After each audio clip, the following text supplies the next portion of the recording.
Welcome to the Educators Workshop Online. Alfred MacLaren, the A.C.E. School of Tomorrow Global Representative for Canada, recently presented a session at the Global Educational Leadership Summit in Athens titled Leading Forward.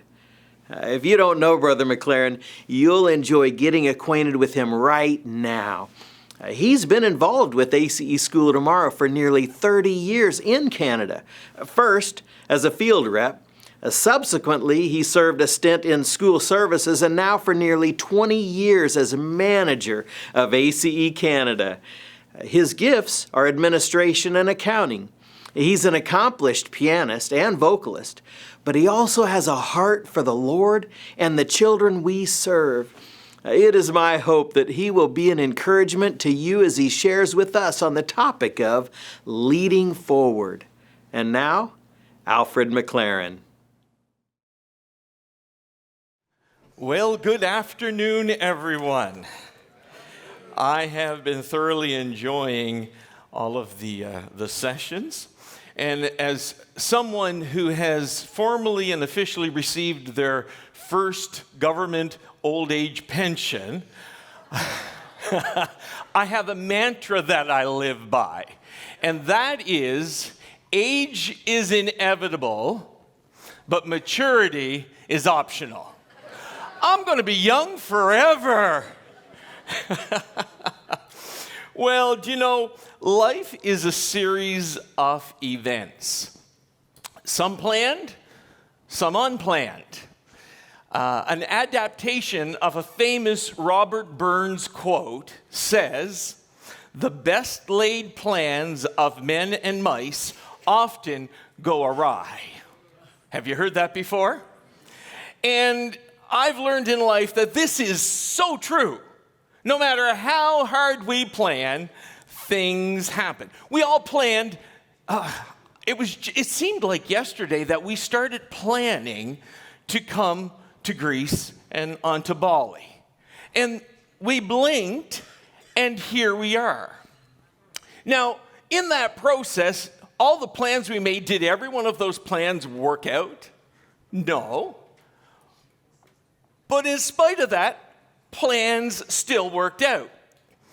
I'd like to start, I am this afternoon talking on leading forward, but I would like to start by mentioning a scripture. In Luke chapter 19, verse 12 and 13, we read of where a nobleman gave his servants money and told them to occupy until he returned.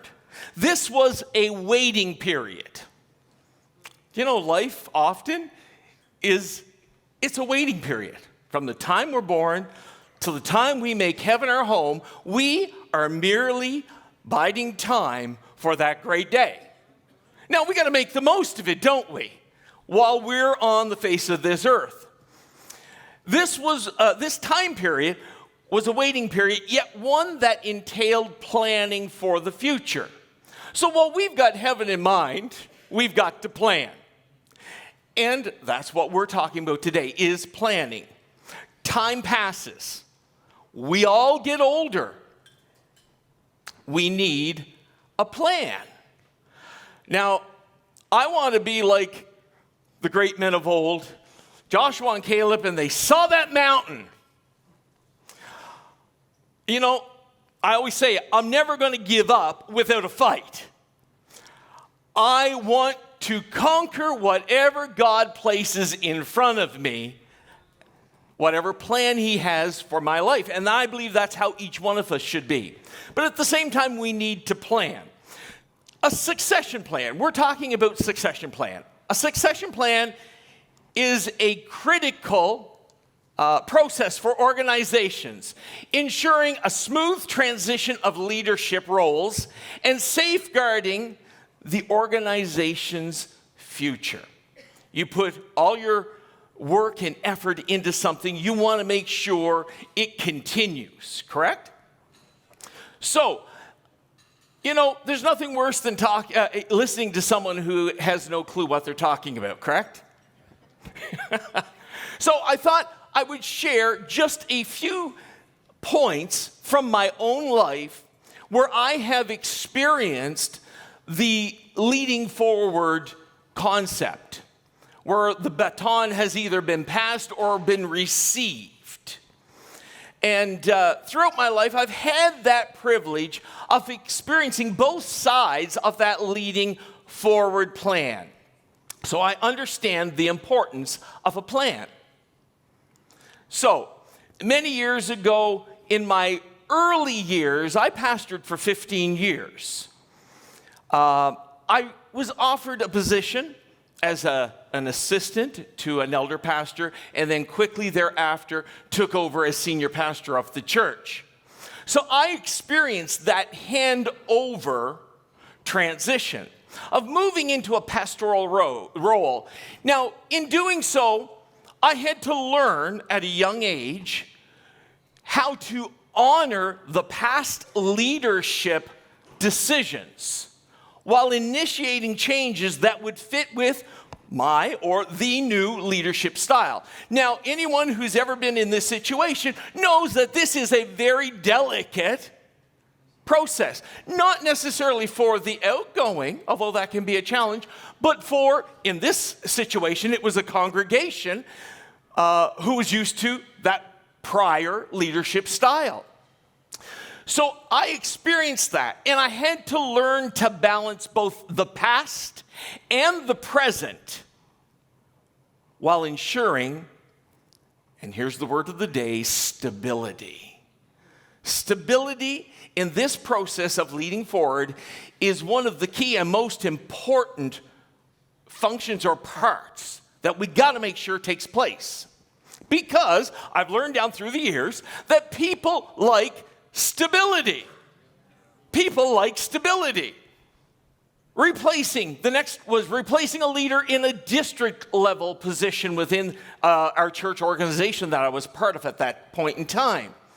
Understanding the weighty responsibility in bringing new perspective while respecting and supporting the developed vision of the unified leadership that was in existence at that point. This transition dealt with this position, and I replaced a long-term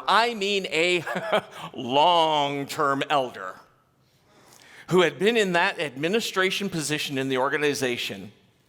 So it was a very delicate transition. But I had to learn to honor what that gentleman had done.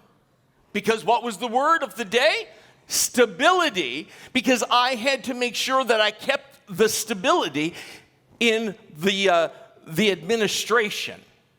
And then honoring the work of the predecessor while initiating new methods. Because if you have a new leader that's coming on to the scene, you're bringing that new young blood, that new leader in for a reason. As Brother Shiverdeck was wiring me up here, we were talking, and I said, you young generation, you just know all this technology so much better. I mean, how many here have experienced, if you've got a grandchild, maybe even 5-year-old grandchild or younger, give them an iPad and they can get into it quicker than we can. Do I hear an amen on that one? Yeah. So we understand that we want the young people to bring to the table the new vision, the fresh ideas, but we still need to maintain the stability. The stability. Next was following the footsteps of a long-time manager while leading on in growth and success. And now I am talking about when I took over as manager for A.C.E. Canada. About 20 years ago, I took over as manager. And, I believe firmly in honoring our elders. That was one thing growing up. My mom and dad, my dad was a pastor. And that was drilled into me from an early age that you always honor your elders. Working with long-term staff and valuing their input while leading them to be productive and forward-thinking. So I stepped into the role, and I had a staff of individuals who had been there for quite a few years, and they were used to the leadership style of the previous manager. And here I am, new kid on the block, stepping in, and yet needing to lead in my style. Oh, Brother Spencer, yes, you're sitting in front of me. He loves to tease me. Anyone who knows Brother Spencer well knows he loves to tease. But Brother Spencer, I remember the meeting with you and Dr. Broadhacker when you interviewed me. You were so kind, let's just say. You were so kind. But I stepped into this role taking over after a manager who is well revered, Brother Malcolm Stanley. And I want to tell you, on the honoring bit, about 2 weeks ago, we had our Canadian CEC. We do a Zoom conference, and we brought brother and sister Malcolm and Jean Stanley, Brother Howard, into our facility, and we had an interview area set up, and Mr. Wirtz, my field manager, and I did an entire general session where we interviewed them and honored them. And he spoke lovingly of your dad. Your mom went on in history of when your dad had asked him to start the warehouse, and it was just absolutely wonderful. And I realized he's in his 80s. That's probably one of the last times we'll get to honor him like that. But I believe in honoring. So, we need to lead forward. So now we're talking about, the next was training and mentoring an entry-level staff member to take over a leadership position. As I've been managing, my assistant manager retired and brought in another assistant manager. Now, it's having that person take over and do things. The rest of the staff are used to things being done a certain way, but she comes in with new ideas and new methods. But we still have to maintain, what's the word of the day? Stability. Stability. So in leading forward in training, so you implement new methods, reorganizing duties and roles, and you assure that the position being filled is being filled by the right individual. Now, do we sometimes make the wrong choice? It happens. But most of the time, if we do our due diligence, we end up with the right person in the place. And I certainly did. I am so blessed with my assistant manager. Because you look for qualities while you are leading forward. You look for the qualities in the individual that can fill that role. Then, now currently, Mr. Wirtz and I, we've just hired a young man full of potential. You know, we're getting older. I don't know where Mr. Wirtz is right at this moment. I think he's over there. We're getting older. Our bodies are wearing out a little bit. And for doing all the trade shows and homeschool shows, et cetera, hauling all those boxes just gets a little bit tiring. We need some new young blood. And so we started looking. What were we looking for in an individual to hire? Number one, we needed an individual with a heart for God. We are in Christian education. We are in a ministry. No matter what your roles are, we are in a ministry. And we need individuals who have a heart for God to fill those positions. That is the most important part. Then we look at the skills and talents, looking for personality, work ethics, tech skills, Brother Shiverdeck. Yeah, tech skills. We're looking for that. Then what I looked for in this young man was he was an A.C.E. graduate. I love the fact that we can utilize our young people who are coming out of our schools to bring them back into the workforce of A.C.E. Currently at our office, we have 4 A.C.E. graduates working for us, and we only have a staff of 12. What's that say? That's a great percentage. That tells me something right is being done. Because we need, with that A.C.E. graduate, we need someone who understands the curriculum and believes in the philosophy of education that we believe in, because what that does is that produces, what's the word? Stability. It produces stability.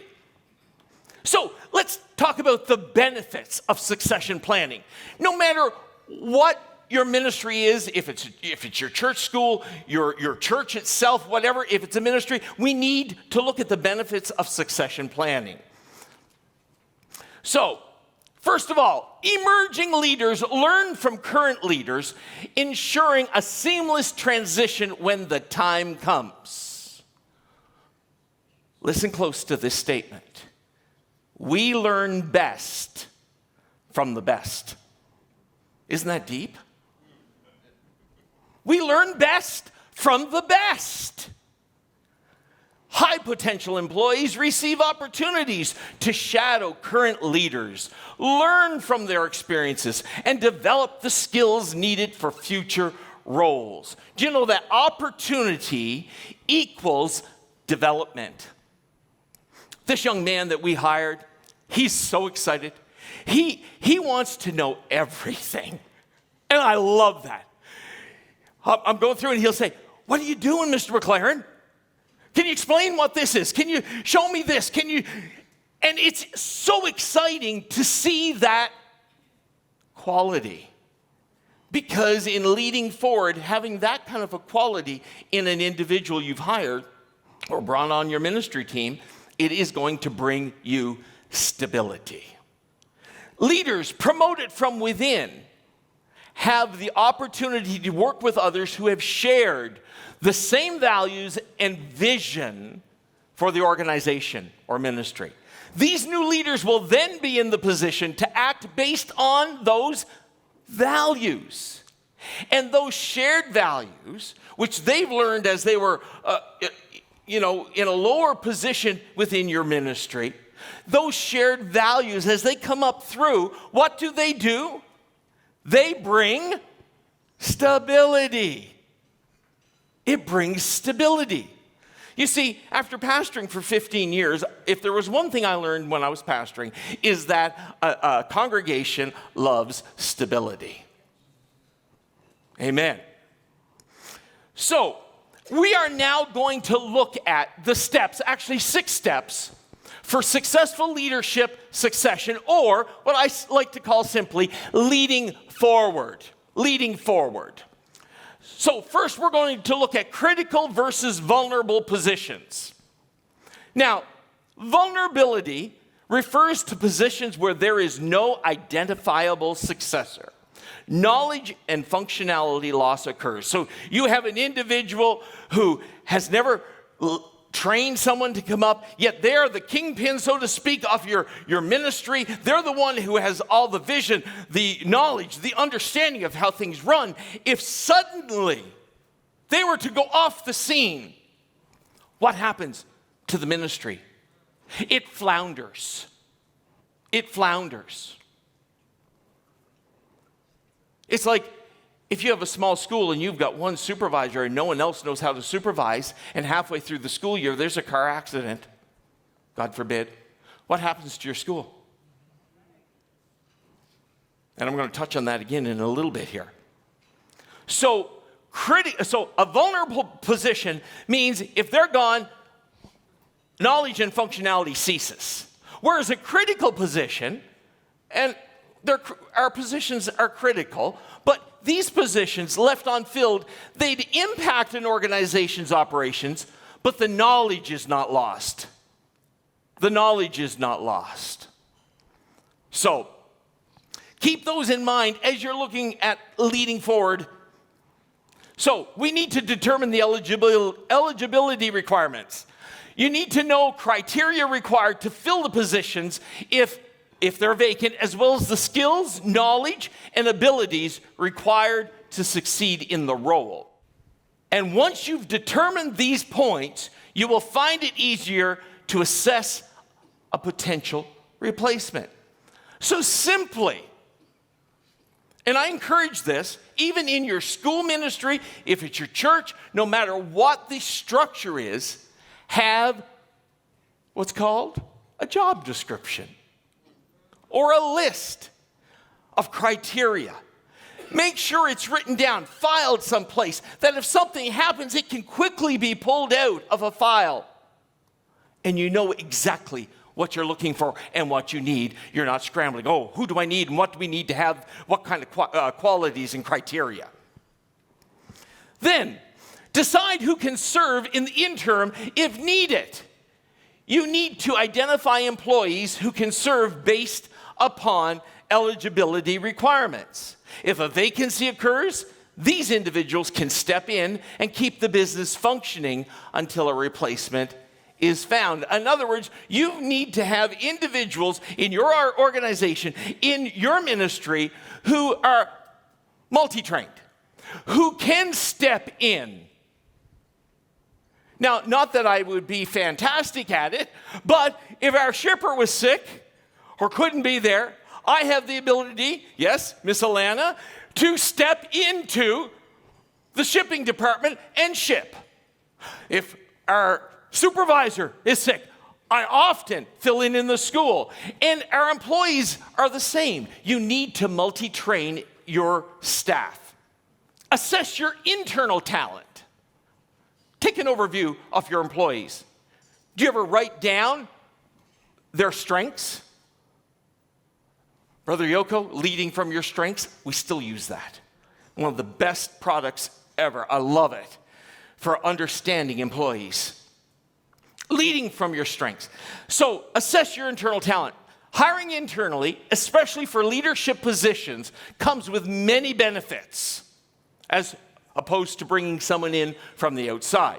Not only is the cost less to hire, because they're already there, and less training costs, etc., these people are deeply familiar with your organization's policies and procedures. And in turn, what does that do in this transition? It gives your organization, your ministry, what's the word of the day? Stability. Stability. The individual knows and understands the ministry's values. Then, consider external talent. You may have to go outside your organization. You may need to source externally to find the talents required to ensure proper functioning continuity of your organization. So you may need to look at similar organizations, ministries within the bigger structure. And I will just mention this one thing. And in A.C.E., one of the greatest, say your school needs a supervisor. One of the greatest programs that has ever come along in A.C.E., I believe, is educational assistance. And in Canada, we believe very strongly in that. And in fact, I am losing one of my customer service ladies. I've got two. I'm losing one of them to go to Ireland in January. So look within the structure of the organization to help fill positions. Next, you need to prepare successors. It is important for you to want successors to thrive in their role. You don't want to just hire someone to fill a spot. You want them to thrive and succeed. So, we ask ourselves the question, how do we prepare them? Are we willing to put the time and effort into them? So, let's look at some preparations today. They will need to access to some or all of the following: a formal succession plan, mentoring from the outgoing staff member, opportunities to expand their skills, coaching and educational opportunities, and involvement in, yes, leadership decisions. Every week we have a staff meeting. We get together, we gather around the board table, and we go through the details of the next week, what has happened, what's coming up, and we talk it out together. Let a potential leader observe you in action. Let them listen to your thought processes and let them add input into the plan. Important. So, tips for leading forward. And these tips are: hold current leaders accountable. Promotion without inspection is pointless. I'll say that again. Promotion without inspection is pointless. Now I'm going to put Mr. Spencer on the spot again, in that since I started almost 20 years ago, every 3 weeks or whatever it works out to be, right? I meet with Mr. Gilby, Mr. Spencer, and Mrs. Kirkland on a phone conversation call, conference call. Mr. Howard, I value that so much, and thank you for allowing that to continue to happen all these years. It's so important because promotion without inspection is pointless. You must have continued conversations, coaching, training, and inspection of the employee's performance. And I'm not just talking the once-a-year performance review.